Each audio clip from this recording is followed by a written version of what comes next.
Oke, selamat sore. Selamat sore, Hari ini saya bersama adik siapa? Jeffrey Sitorus. Adik Jeffrey.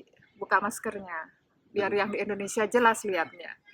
Siap, Adik ini asalnya dari Medan dari Medan. Iya, dan tinggal di daerah Tokyo ini sudah kurang lebih hampir 5 tahun. hampir 5 tahun. Dan adik ini bekerja sebagai Kan Kensuse. Adik bisa jelasin sedikit nggak Kensuse itu apa sih gitu? Mungkin banyak orang nggak ngerti ya apa Kensuse dan bagaimana sistem kerja pemerintah Indonesia dengan pemerintah Jepang untuk memperkerjakan orang-orang Indonesia ke Jepang ini. Oh,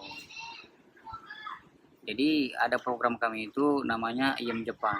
Itulah naungan kami dari Ayam, IM, IM, IM Jepang. Jepang.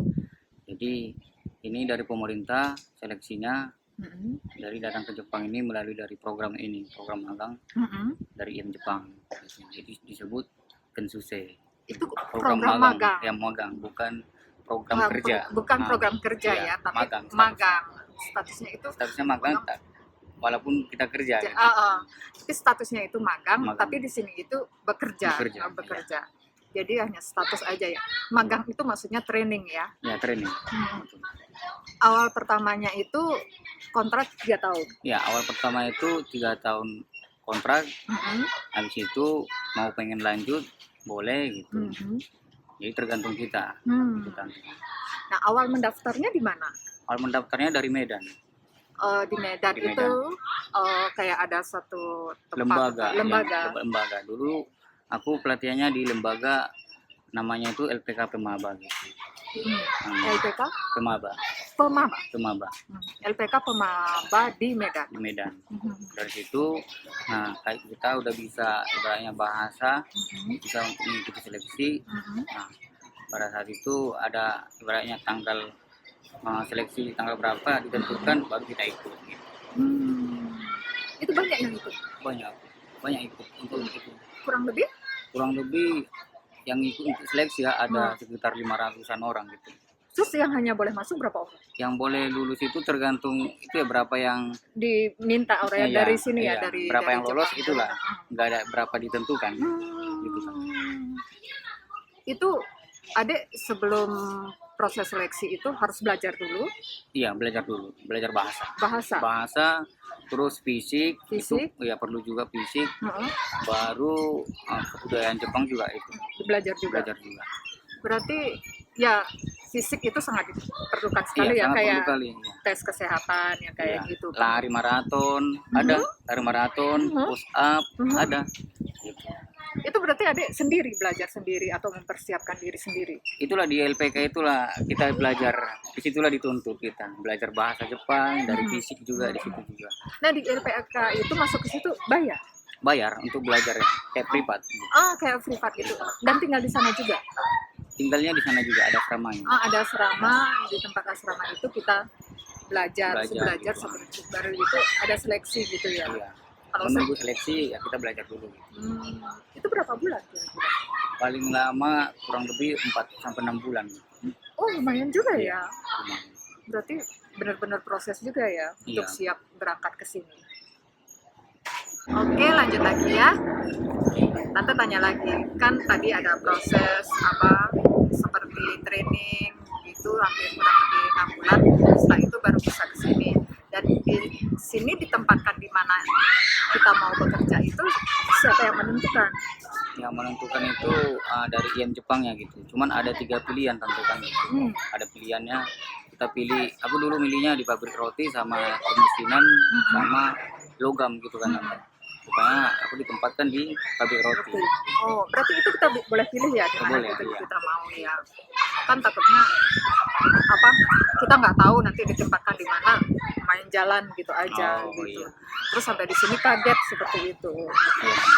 Tapi kan dari awal karena udah tahu kita ditempatkan di pabrik roti begitu, jadinya kan udah siap. Adik boleh cerita di Medan ada mama, ada bapak, dan ada saudara? Ada. Adik anak nomor berapa? Aku anak paling pertama, yang Terus? kedua perempuan di Indonesia, Mhm. anak paling kecil itu di Jepang juga. Jadi kita ada 2 orang di Jepang, 1 di Mhm. Indonesia. Oh, berarti adik perempuan jaga mama sama Iya, bapak. Berarti adik pertama awalnya ke sini, terus adik ngasih tahu ke adik adikku, cara-caranya bagaimana dia bisa sampai di sini. iya, gimana sistem program ini. Mhm. Merasa apa?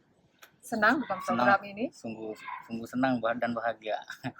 Aku bisa memberangkatkan adik juga kan gitu. Nggak Dengan hasil sendiri ya. keringat sendiri, ya sendiri. Dengan dia sendiri. Kalau adik nggak kuliah ya, Enggak kuliah.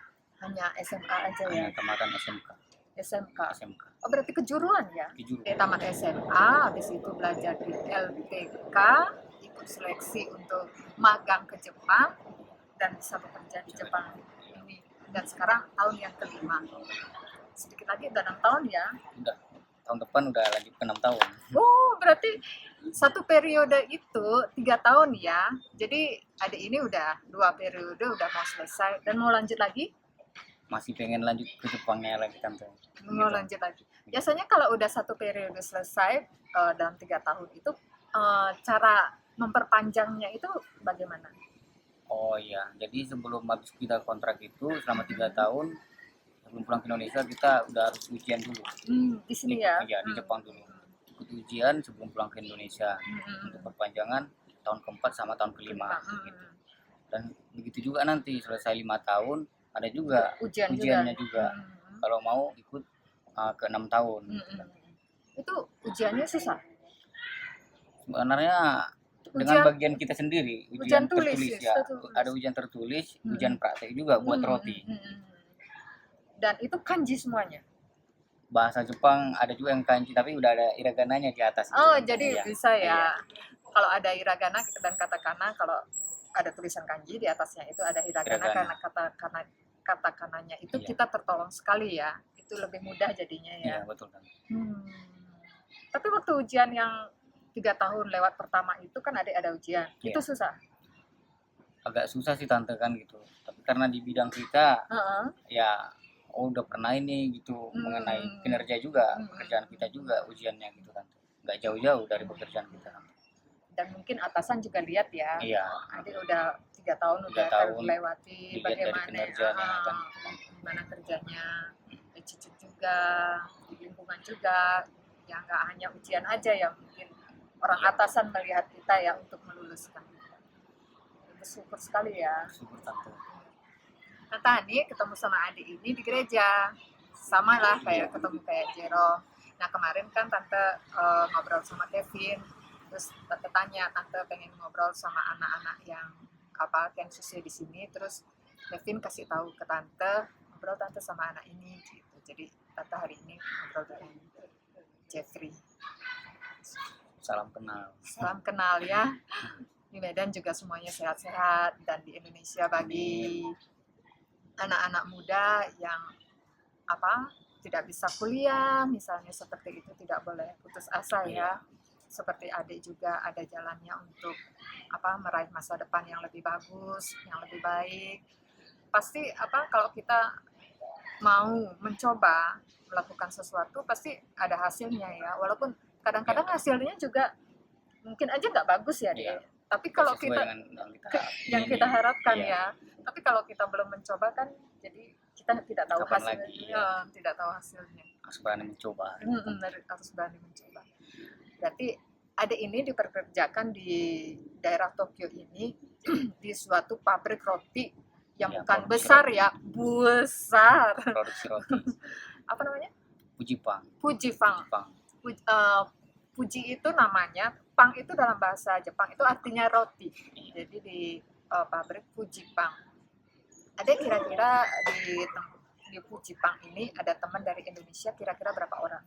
Kita di perusahaan kita ada 30 orang. Banyak juga ya. Ada orang Manado, orang Jawa, orang Medan.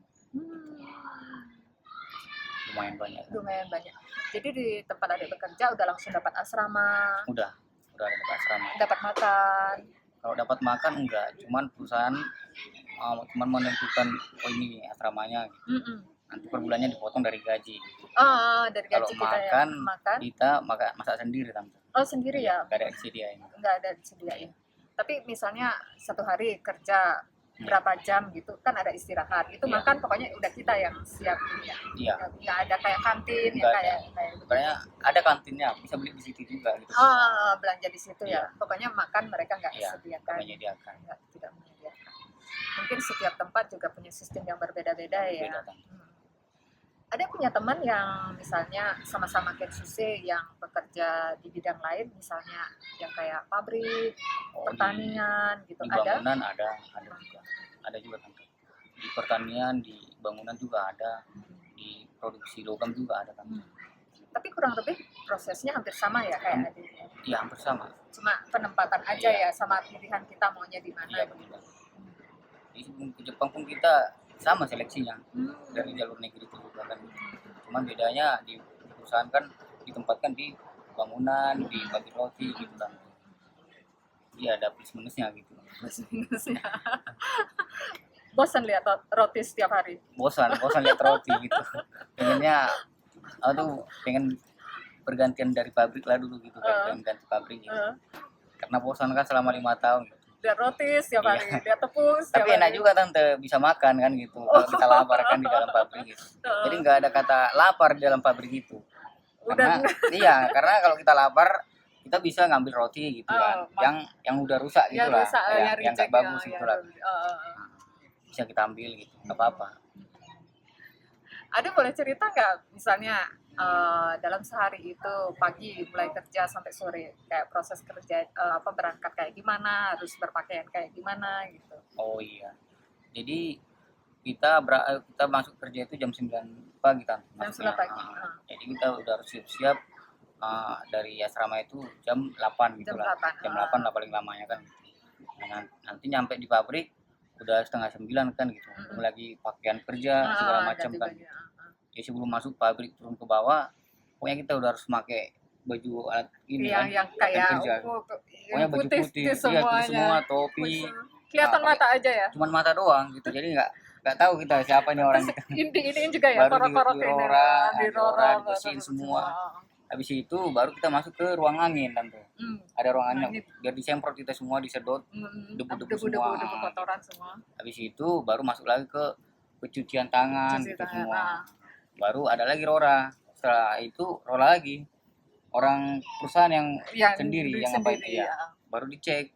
Nanti kalau ada entah rambut entah apa, baru itu udah mondar besar kan gitu. Jadi nggak boleh. Makanya kita harus bersih dari kuku, terus kumis, jenggot, harus dicukur. Namanya pabrik makanan. Ada pernah kejadian seperti itu Ada rambut ketemu di kaki gitu kan Tante. Jadi ya terpaksa ditulis. Jadi kalau sempat 3 kali dia udah dimarahi. Dipanggil sama atasan. Iya, sama kantor gitu kan. Kamu harus lebih hati-hati. Iya, karena ini makanan gitu. Pertama dinasihati dulu gitu kan. Kalau udah 3 kali mungkin ada toleransi gitu kan. Berarti ketat juga ya. Ketat.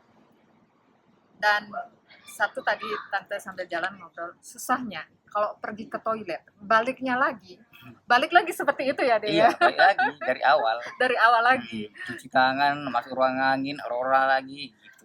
Cek lagi semua gitu. baru boleh masuk. Sebelum masuk di dalam ruangan pabrik juga ada juga di Rora lagi. Jadi kalau dihitung 3 kali Rora. Gitu. Jadi udah di Rora sama perusahaan. Sebelum masuk pabrik kita ada ini juga kayak dari mata ini apa tempel-tempel gitu lah Tante. Gitu. Ambil rambut. Iya, rambut yang di alis mata gitu, nggak boleh. Sehelai rambut itu jadi masalah. Ya, itu udah mondar besar tuh Tante. Kalau sempat itu udah terkirim sama konsumen gitu. Iya benar. Masalah besar gitu. Soalnya di sini kalau misalnya ada satu makanan, di dalam makanan itu ditemukan bukan hanya binatang atau rambut, dan misalnya terjadi seperti itu, biasanya di sini seluruh makanan itu yang diproduksi hari itu ditarik semuanya. Iya, dibuang semuanya. Walaupun itu mungkin nggak ada kenapa-kenapa ya. Iya, betul. Dan itu merugikan buat perusahaan ya. Lebih baik dibuang daripada dikirim gitu. Pernah itu kejadian gitu kan, ada ketemu rambut di dalam roti, di atas roti itu, ya udah semuanya dibuang gitu, sampai di mana nyampe nya rotinya itu harus dibuang Ambil semua. ya? Gitu. Jadi nggak satu, harusnya kan kalau udah nemu satu ya udah ini aja Ini kita buang gitu. Ini enggak, enggak. sampai di mana ini satu rotinya, terus udah sampai di mana rotinya tadi bergeraknya, ya itu harus dibuang gitu kan. Karena kita nggak tahu kan, nggak Iya, cuma iya, satu, iya, iya. entahnya ada dua, entah tiga kan, kita nggak tahu kan tentu. Padahal kita udah kayak Iya. gimana ya? Iya. Makanya kibisi kali kalau di Jepang. Ya benar. apalagi pabrik roti kan.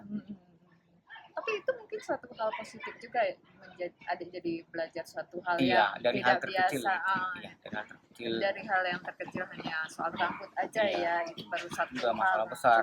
jadi masalah besar. Karena mungkin jarang dengar ya Iya. kita yang seperti itu. Mungkin ada lagi kejadian yang bikin heboh di pabrik. Oh, mengenai sarung tangan tante, sarung tangan. Kalau kita kan dalam pabrik pakai sarung tangan gitu ya, yang dari karet gitu kan. Nah, kalau sarung tangan kita robek gitu kan, sehabis kita menggunakan ini kan kita embus gitu kan. Kalau ini bocor, nggak nampak di mana apanya bekasnya itu cari itu. harus kita cari gitu di dalam pabrik itu. Gitu di roti gitu. Kita cari gitu kan. Itu satu robekan itu di mana begitu Iya, ya? harus dicari gitu. Jadi tempat sampah pun harus dibongkar semua, dicek semua, diembus semua gitu. Jadi kalau pernah itu dibuang roti itu, ada itu sampai 3 rak itu harus dibuang rotinya. Padahal udah terbungkus rotinya. Karena kejadian Iya, itu aja. sedikit aja dari karet aja bocor, nggak tahu di mana apa ya, kan bisa jadi tante kan, entahnya itu entah kita pegang karena apa gitu kan, kotak-kotak kardus kan pakai di situ, kita nggak tahu. Dan itu harus dibuang gitu kan. Sarung tangan Sarung tangan gitu kan. Jadi Jepang memang sensitif kali ya. Iya, soal makanan memang tante Gitu. sensitif sekali. Soalnya pernah juga tante baru-baru di sini yang tante kaget itu kan dengar berita, ini udah sore-sore gitu dengar berita. Hari ini sayur dari daerah mana gitu. Di dalam sayur itu ditemukan ulat gitu ya, satu ulat gitu. Dan semua yang dari tempat itu sayurnya tarik semua dan dibuang semua.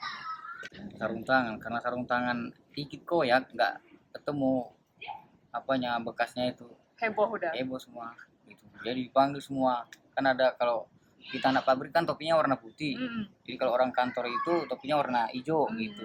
Jadi kalau untuk pembersih ada topinya warna biru.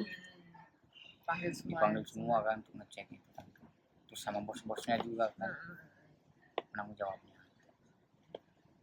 Pernah dimarahin sama bos? Kalau aku pernah dimarahi. Kenapa? Karena karena pembentukan roti, karena dulu kan namanya awal pertama kan training masih 3 bulan gitu kan. Jadi ya dilepas sebentar, terus ada kesalahan kayak membentuk roti nggak bagus, nggak pas gitu. Jadi karena agak jelek pembentukannya, ini kok bisa gini gitu kan, dipanggil gitu kan, harus belajar langsung bisa gitu. Itu sih contoh. Selama udah hampir 5 tahun bekerja dengan orang Jepang lah, kan sebagian besar atasan orang Jepang ya. Iya. Bagaimana? Ya pasti ada plus minusnya ya. Ya bagusnya dulu. Kalau bagusnya sama orang Jepang ya tentunya baik-baik ya, ramah-ramah ya orang Jepangnya. Cuman kalau sempat mereka marah karena kesalahan kita, itu sangat masalah besar gitu. Dan itu cara menyelesaikannya itu kita kayak gimana gitu, wajah kita pun udah pucat segala macam lah untuk menyelesaikannya itu gitu. Beda hal kalau kita menyelesaikan di tanah air kan. Ya udah, lain kali nggak usah gitu. Nah, seperti itu kan. Nah, kalau mereka ya kalau bisa harus telaten gitu, harus betul-betul teliti. Kalau nggak bisa nanya gitu. Tapi pada intinya mereka baik ya. Baik seperti ada yang bilang tadi, pokoknya kalau nggak tahu nanya gitu. Jangan diam dan melakukan nggak tahu gitu. Itu sangat fatal tante. Udah ngerti, udah padahal dia nggak ngerti. Nah pas dia salah, di situ malah masalah besar. Iya. Tadi kamu bilang udah, sekarang kok jadi kayak gini, jadi kayak gini gitu. Kan roti adek ya. Iya. Pertama ngadonin rasa atau apa, itu biasanya bekerjanya hanya satu bagian aja atau pindah-pindah? Oh, kalau aku kan bagiannya kan di bagian pengecekan sama pembentukan gitu tante. Jadi Berarti beda-beda sistem. beda-beda. Jadi orang yang di bagian pengadonan beda lagi Nanti tante. pengadonan. Iya. Bagian untuk pembakaran beda lagi. Iya. Bagian untuk ngasih mayones, ngasih bumbu-bumbu beda lagi orang-orangnya. Bagian untuk pemasukan roti beda lagi. Gitu. Jadi beda-beda kan. Tadi adek bilang mulai kerja jam 9 sampai jam berapa selesai? Nggak tentu juga tante gitu kan. Kalau kita masuk jam 9 pagi, kadang kita pulang jam 8 malam, itu udah lembur. Gitu kan. Dihitung lembur Iya, sama hitung lembur. mereka. Tapi normalnya itu 8 jam. Iya, 8 jam. Jadi masuk jam 9, pulang jam 6. Plus 1 jam istirahat. Iya. Gitu. Berarti lewat dari itu mereka Udah itu lembur. Iya. dijamin kesehatan, Dijamin. asuransi kesehatan, asuransi kecelakaan, Ada asuransinya. ada asuransinya semuanya. Bagus ya kalau gitu ya.